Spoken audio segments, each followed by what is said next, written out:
ये मोहम्मद फाजिल है, जिन्ना अस्पताल के कैंसर वार्ड में बैठा अपनी बारी का इंतजार कर रहा है। ये धक्के इसके नसीब में शुरू से नहीं लिखे थे, बल्कि अपनी जिंदगी के पहले 42 साल तो इसने बहुत अच्छे गुजारे। बस पिछले 6 महीने में फाजिल ऐसा हाल से बेहाल हुआ कि आज वो ठीक से बात भी नहीं कर सकता। नौकरी छूट गई, बच्चे पढ़ाई छोड़ने पर मजबूर हो गए और कर्जा चढ़ता जा रहा है। सिर्फ 6 महीनों के अंदर अंदर 7 बच्चों के बाप की जिंदगी उसके लिए और उसके घर वालों के लिए भी एक इम्तिहान बन गई। लेकिन ये तो कुछ भी नहीं, इससे कहीं ज्यादा तकलीफ में तो मोहम्मद नदीम है, जिसका चेहरा इतना बिगड़ चुका है कि ना वो खुद आईने में देख सकता है और ना ही मैं आपको दिखा सकता हूँ। मगर मेरी ये डॉक्यूमेंट्री कैंसर पर नहीं है, बल्कि इस कैंसर को तेजी से फैलाने वाले जहर पर है, गुटखा और मावा। ये वीडियो देखने के बाद अगर आप गुटखा या मावा खाते हैं तो छोड़ने पर मजबूर हो जाएंगे, और नहीं खाते तो सुख का सांस जरूर लेंगे। लेकिन इससे पहले आपसे वही पुरानी रिक्वेस्ट, रफ्तार को लाइक और सब्सक्राइब जरूर करें।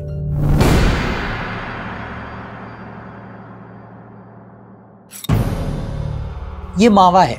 कराची और कुछ शहरों में तो आपको हर 10 में से 4 लोगों के पास नजर आएगा। वैसे इसकी कई किस्में हैं। खुश्क है तो मेन पूरी, छालिया के साथ चूना और कत्था मिला हुआ है तो मावा, पान की पुड़िया या किसी रैपर में बंद है तो गुटखा या पान मसाला। हर खाने वाला अपनी पसंद और जेब के मुताबिक इसे खरीदता है और फिर अपनी जिंदगी से जितना गाफिल है उतना ही ज्यादा इसका इस्तेमाल करता है। इसकी लत इतनी बुरी है कि फिर वो बंदा नौकरी पर हो या घर पर, तकरीब में हो या कहीं अयादत या ताजियत पर, गुटखे और मावे के बगैर उसका गुजारा नहीं होता। बल्कि खाने वाले तो इसकी खातिर रमज़ान के रोज़े भी छोड़ देते हैं। आखिर इसमें ऐसा क्या है? कैसे बनता है ये गुटखा मावा और किस तरह लोगों को भयानक अंदाज में मौत के घाट उतार रहा है, मौत के घाट उतार रहा है। इसके अंदर कत्था डलता है, इसके अंदर वो गंदगी, वो लोग कहते हैं गंदगी से बना हुआ है। मेरा एक दोस्त है, वो पुलिस में है, तो उससे मैंने ऐसे पूछा, मैंने कहा आप तो लोग तो छापे लगाते रहते हो यार, क्या बता? कह रहा है यार इतनी गंदगी होती है जहाँ पर ये पड़ा होता है, ये ड्रम होते हैं गंदे, उसके अंदर ये चूना भी डलता है और ये सारी चीज़ें हैं। और आप मुझे बताएं कि अगर चूना आप लगाएं और चूने को पानी में डालें तो आपको पता है कि कैसे वो गर्म होता है। तो आप मुझे बताओ कि अगर उसके अंदर वो डालेगा तो अब हमारे मुँह का वो हाल क्या करेगा। और आपको पता है इसमें चूने के अलावा क्या क्या इस्तेमाल होता है? जानवरों का खून, जानलेवा केमिकल्स, छिपकली मारने वाला पाउडर और सड़ी हुई छालिया। उफ, तौबा है यार।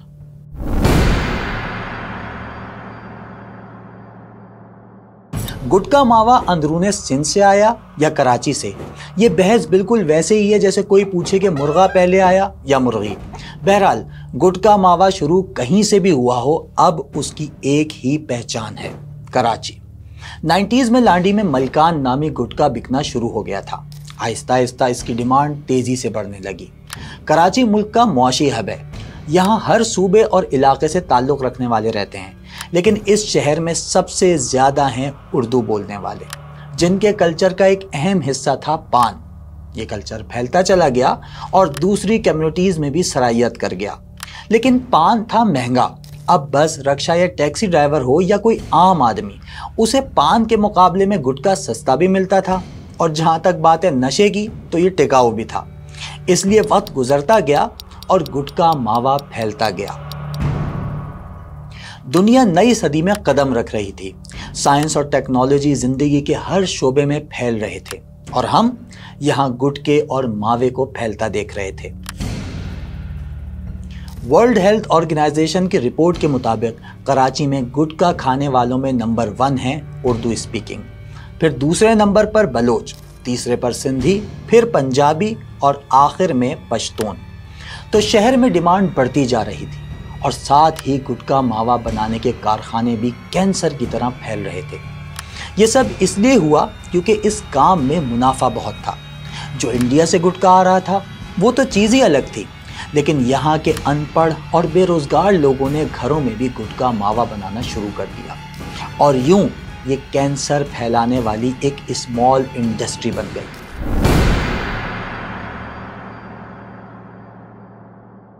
वो बड़े बुजुर्ग कहते हैं ना कि कराची में कचरा भी बिकता है, और मैं बल्कि आप भी अपनी आंखों से देख रहे होंगे कि शहर में कचरा सिर्फ बिकता नहीं, खाया भी जाता है। और इसके कारखाने हैं कोरंगी, मलीर, गोधरा कॉलोनी, लांडी में, जहां गुटखा और मावा होम इंडस्ट्री बन गया। और फिर ये कारोबार कराची से बाहर निकलकर ठट्टा, बदीन, सजावल, टंडो आदम, टंडो अलायार तक फैल गया। अब एक कारोबार जो गैर कानूनी हो, उसमें मुनाफा भी बहुत हो, तो हिस्सेदार तो आएंगे ना। तो जैसे जैसे ये काम बढ़ता गया, वैसे वैसे पार्टनर्स में भी इजाफा होता चला गया। पुलिस के बाद सियासी और गैर सियासी लोगों के अलावा सहाफ़ी तक इस धंधे में मुलव्विस होते गए। अम्मी जान कहती हैं कि कोई धंधा छोटा नहीं होता और धंधे से बड़ा कोई धर्म नहीं होता। ये जुमला तो शाहरुख खान ने कहा था, लेकिन इस पर हमारे वालों ने ज़्यादा अमल किया, क्योंकि वो मावे के आगे मजहब, अखलाकियात, कानून, उसूल, इंसानियत सब भूल गए। जिन्होंने मावा रोकना था वही सप्लायर्स बन गए। इसका अंदाज़ा आप सिंध पुलिस स्पेशल ब्रांच की इस रिपोर्ट से लगाएं कि कराची में 151 गुटखा मावा बनाने वाले कारखाने मौजूद हैं, जिनमें से 41 को पुलिस की सरपरस्ती हासिल है। 773 गुटखा फरोशों में से 103 के सर पर पुलिस का हाथ है। हैदराबाद में गुटखे के 253 कारखाने हैं, जिनमें से 74 को पुलिस वाले चला रहे हैं।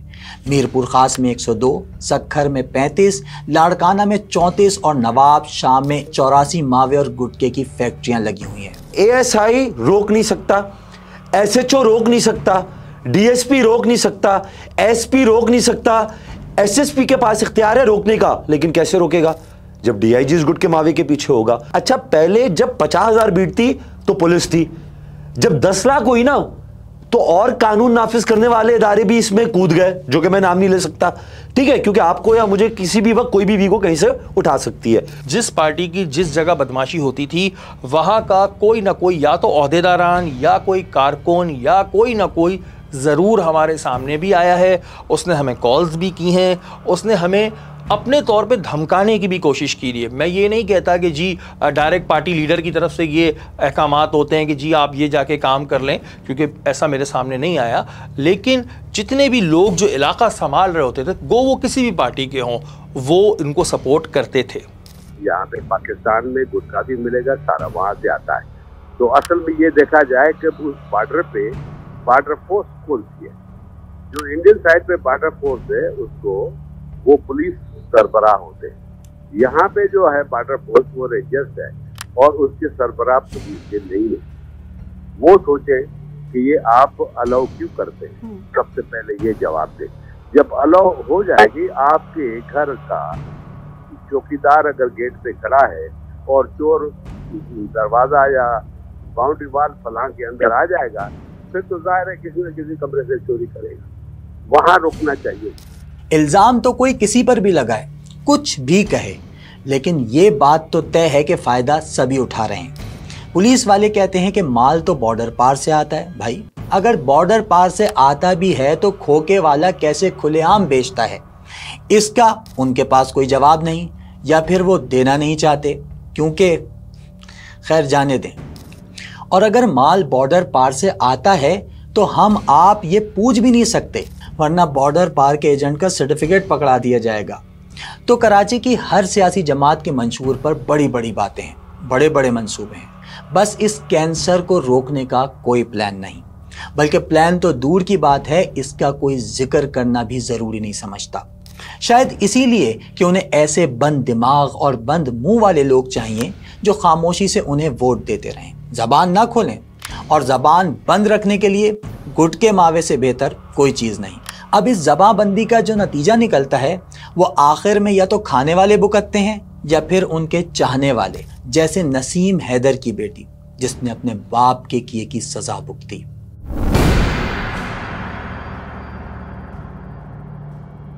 उसको गुटके से कैंसर हुआ तो उसके जो मुंह थे ना, उसकी आँख से ना अंदर से ना कीड़े निकलते थे, और इस गुटके की वजह से जो उसको कैंसर हुआ, उसकी एक आँख जो ना वो ज़ाया हो गई थी। बेटी सफ़र कर गई, वो जो ना ज़ाहिर बात है वालिद नहीं है, माँ नहीं है, कौन परवरिश करेगा।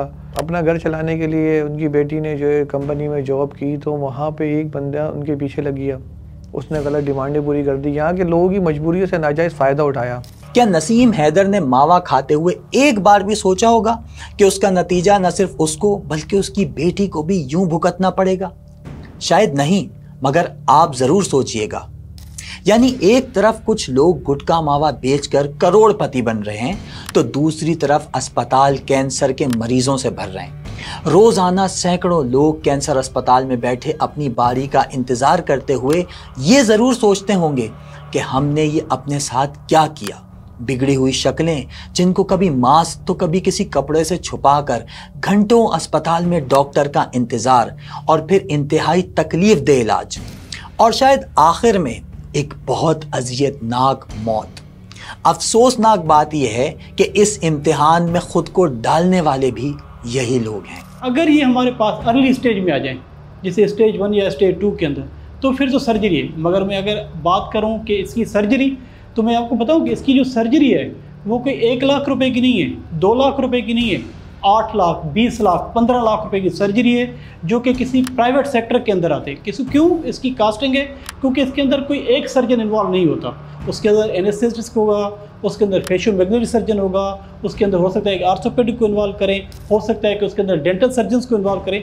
तो ये सारी लोगों की सारी चीज़ें मिलाकर तो तकरीबन ये 8, 10 लाख, 20 लाख तक की जो है ना कहानी जाती है। उसके बाद भी कह नहीं सकते कि वो सर्जरी कामयाब जाती है या नहीं जाती। फिर एक ये मरहला है, उसके बाद जो दूसरा मरहला है फिर उसका रेडिएशन का जाता है कि अगर रेडिएशन भी, फिर उसके बाद फिर कीमोथेरेपी का मरहला आ जाता है। तो ये सारी चीज़ें अगर मैं मिलाकर कहूँ तो लाखों रुपए इस पे खर्चा है। गुटखा और मावा खाने वाले ज्यादातर वो लोग होते हैं जो या तो गरीब हैं या फिर उनका ताल्लुक लोअर मिडिल क्लास से होता है। तो भाई मुझे ये बताएं कि 100 रुपए के गुटखे मावे के लिए इतनी मुश्किलात और लाखों का इंतहाई तकलीफ दे इलाज करवाना क्या फ़ायदे का सौदा है? बिल्कुल नहीं। मोहम्मद नदीम, जिसकी स्टोरी मैंने आपको शुरू में सुनाई थी, ये उसकी कैंसर से पहले की तस्वीरें हैं। कितना सेहतमंद और खुश शक्ल इंसान है ना, मगर सिर्फ 14 महीनों के अंदर ये हालत है कि दोस्त और रिश्तेदार भी पास जाने से डरते हैं, और जो लोग मिलते हैं वो भी कानों को हाथ लगाते हैं। ये 2 कदम चलने के लिए भी दूसरों के सहारे का मोहताज हो चुका है। क्या कोई कह सकता है कि नदीम का ये हाल सिर्फ 100 रुपए में मिलने वाली चीज ने किया है? लेकिन हकीकत यही है। और अगर इसका इलाज कामयाब हो भी जाए तब भी जिंदगी कभी पहले जैसी नहीं रहती। मेरे वालिद साहब के एक दोस्त थे, अख्तर रिजी साहब ना, वो DSP थे, DIG ईस्ट ऑफिस में हुआ करते थे। उनको गुटखे की वजह से कैंसर हुआ। कैंसर इतना ख़तरनाक हो गया कि इनकी ये जो साइड का जो गोश्त है ये काटना पड़ा। इस गोश्त को काटने के बाद डॉक्टर ने क्या किया कि उनकी जो हिप थी वहाँ से गोश्त लेके उनके यहाँ चेहरे पे लगाया। वो बहुत माशाल्लाह से खूबसूरत इंसान थे, 35 साल उनकी उम्र थी। जब सर्जरी हुई तो वो ऐसे हो गए कोई 200 साल के बुढ़े ना। एक दफ़ा मैंने उनको कोर्ट में देखा तो वो बेचारे छुप रहे थे ना, मुझे बड़ा दुख हुआ उनकी कंडीशन देख के। फिर उनका इंतकाल हो गया।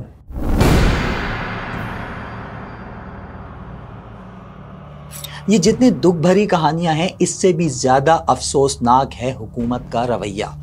जब गुटखा मावा 15-20 साल बिक गया, एक पूरी जनरेशन इसकी लत में मुब्तला हो गई, कैंसर ज़दा हो गई, बल्कि उसने ये लत नई नस्ल में ट्रांसफ़र कर दी। तब कहीं जाकर हुकूमत को कुछ ख्याल आया और उसने क्या किया? जी हाँ, कानून साजी, यानी कानून बना दिया। बस इस पर अमल कौन करवाएगा? पुलिस। वही पुलिस जो ये कारखाने चलाती है। और ये कानून भी कोई खुद से नहीं बनाया, बल्कि मुजम्मिल मुमताज़ एडवोकेट की एक दरख्वास्त के बाद बना, वो भी पूरे 2 साल बाद। संजीदगी का अंदाज़ा लगा लीजिए। एक्ट लाने में तो दिखाने में ऑर्डिनेंस बहुत अच्छा है कि भाई हमने कानून साजी कर ली, लेकिन कानून साजी के पीछे एक लफ्ज़ है जो इस्तेमाल होता है जिसको कहते हैं धपचाल। वो धपचाल ये होती है कि कानून साजी से पहले गुटखा मावा 50 रुपए का था, कानून साजी के बाद 100 रुपए का हो गया। उससे पहले उसकी बीट SHO 50,000 लेता था, कानून साजी के बाद SSP ने कहा 50,000 नहीं, हफ्ते के 10 लाख रुपए लूंगा। अच्छा, 10 लाख अगर कोई एक शख्स हफ्ते के दे रहा है तो आप सोचते हैं उसका गुटखा मावा कितना बिकता होगा? मलीर, लियारी औरंगी, लियाकताबाद, सजावल, ठट्टा, बदीन, मिरपुर खास, ये पूरा नेक्सस है। यहाँ से पूरा बन के आ रहा है, पूरे कराची में तकसीम हो रहा है। अदालतें हो या आपकी जो ना लॉ एनफोर्समेंट एजेंसी है, कुछ भी नहीं करेंगे। मैं आपको गारंटी के साथ कुछ नहीं करेंगे, क्योंकि अगर ये कर सच्चाई करें ना तो आज हमारे पास कम से कम पान, गुटखा, तम्बाकू यंग जनरेशन नहीं खाए। रोडों पे पुलिस वालों के साथ बात करते हैं, उनके मुंह में पान होता है। क्या उसको हमारी लॉ एनफोर्समेंट एजेंसी इतनी कमज़ोर हो गई है कि उसको जो है वो कहेंगे भाई ये आपने मुंह में क्या डाला हुआ है। यानी कानून बना लिया तो इससे आवाम को कोई फ़ायदा ना हुआ, बल्कि उल्टा ये कारोबार मज़ीद मुनाफा बख्श हो गया।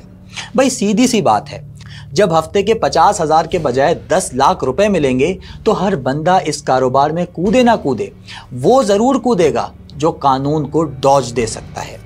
यूं बासर लोगों ने और कारखाने लगाए और कानून बनने के बाद गुटखा मावा कम होने के बजाय मज़ीद बढ़ गया। और जब पुलों के नीचे से बहुत सा पानी बह गया तब कहीं जाकर 2023 में आईजी सिंध गुलाम नबी मेमन साहब को ख्याल आया और उन्होंने गुटखा माफिया के खिलाफ एक टास्क फोर्स बनाई। फिर कई कार्रवाइयाँ हुई, कई एसएचओज रंगे हाथों पकड़े गए, छापे पड़े और वो वक्त भी आया जब गुटखा और मावा बनाने वाले कराची छोड़कर भाग गए। फिर क्या हुआ?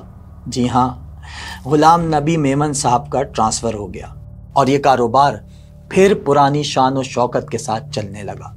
पहले खुलेआम बिकता था, फिर छुप छुप कर। पहले सस्ता बिकता था, फिर महंगा बिकने लगा। पहले साइकिलों और मोटरसाइकिलों पर सप्लाई होता था, फिर वीगो, लैंड क्रूजर्स और एम्बुलेंस में भी होने लगा।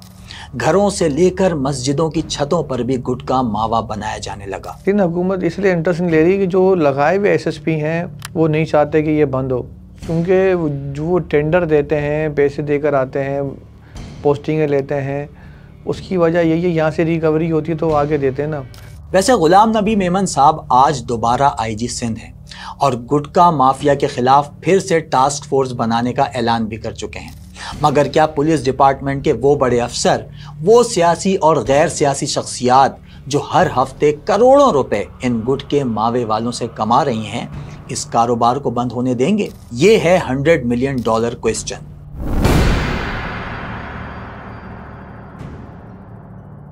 लेकिन भाई सारा मलबा सिर्फ हुकूमत और कानून नाफिज करने वाले इदारों पर डालना भी नाइंसाफ़ी होगी, क्योंकि जब लोग खुद अपनी ज़िंदगी की कदर ना करें और सब कुछ देख कर भी सबक हासिल ना करें तो आईजी क्या, आर्मी चीफ भी कुछ नहीं कर सकता। मैं गुटखा खाता हूँ तो आप अपने भाई की बिल्कुल देखता हूँ और सर मैं कोशिश करता हूँ, और सर एकदम से छोड़ना भी बहुत मुसीबत हो जाता है, क्योंकि जिस तरीके से इन्होंने छोड़ा 4 साल के अरसे गुटखे को छोड़ना, और ये एकदम से, और ये चीज़ें नुकसानदेह हैं हमें पता है, मगर फिर भी हम खा रहे हैं। तो आप मुझे बताएं गुटखे में ऐसी क्या चीज़ है जो छोड़ नहीं पाता इंसान? सर ये एक नशे की तरह है, ये एक तलब है, एक बेचैनी है। इंसान रोटी के बगैर रह सकता है, इसके बगैर नहीं रह सकता। इससे अंदाज़ा लगाएं कि इल्लत कितनी बुरी है। गुटखे मावे की वजह से तबाह होने वाली जिंदगियां देखकर भी लोग सबक हासिल ना करें तो क्या कहा जा सकता है। इससे वाज़ेह है कि गुटखे मावे को छोड़ना कितना मुश्किल है, लेकिन यकीन जाने इसे रोकना उतना ही आसान। कम से कम हुकूमत के लिए तो बिल्कुल आसान है। हुकूमत में बैठने वाले कैंसर अस्पतालों के फीते काटने के बजाय सिर्फ इस गुटखे मावे पर पाबंदी लगाएं तो ये कैंसर अस्पताल बनाने की ज़रूरत ही ना पड़े। कुछ उलमाए कराम भी अपना हिस्सा डालें, मिंबर को इस्तेमाल करें तो शायद कई लोग इसे खाना छोड़ दें। हमारे यहाँ तो वैसे भी जहर को शहद बनाने का रिवाज है और ये बड़ा पुराना है, इसलिए खाने वाला कोई ना कोई लॉजिक निकाल कर खुद को मुतमईन कर लेता है। लोग अजीब व गरीब दलीलें देते हैं, जैसे गुटखा और मावा खाने से कैंसर नहीं हुआ बल्कि छोड़ने से हुआ।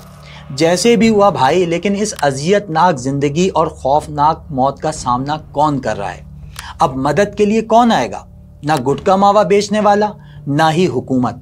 नसीब में होंगे तो सरकारी अस्पतालों के धक्के और पछतावा तो है मुझे, गलत है ये। मैंने हो सकता लिमिट से ज़्यादा खाया, एक होती लिमिट, लेकिन मैंने कभी दांत गंदे नहीं छोड़े। दांत साफ करके सोता था, कुंडी करके सोता था, मैं कभी गंदा नहीं रहा। ये कुदरत की तरफ से हुआ है। भाई प्लीज़ अपनी लॉजिक्स देना छोड़ दें। जी हम तो घर पर सफाई से बनाते हैं, हम तो गुटखा मावा नहीं खाते बल्कि तंबाकू वाली खुश्क छालियाँ खाते हैं, हम तो दांत साफ करके सोते हैं। ये भाई प्लीज़ मेरे हाथ देखें आप, बस एक चक्कर सरकारी अस्पताल के कैंसर वार्ड का लगा लें, आपके लिए फैसला करना आसान हो जाएगा कि गुटखा मावा खाना है या नहीं, बिगड़ी हुई शक्ल के साथ ये तकलीफ दे इलाज करवाना है और फिर इसी हाल में एड़ियां रगड़ रगड़ कर मरना है या एहतियात करनी है, फैसला आपका है।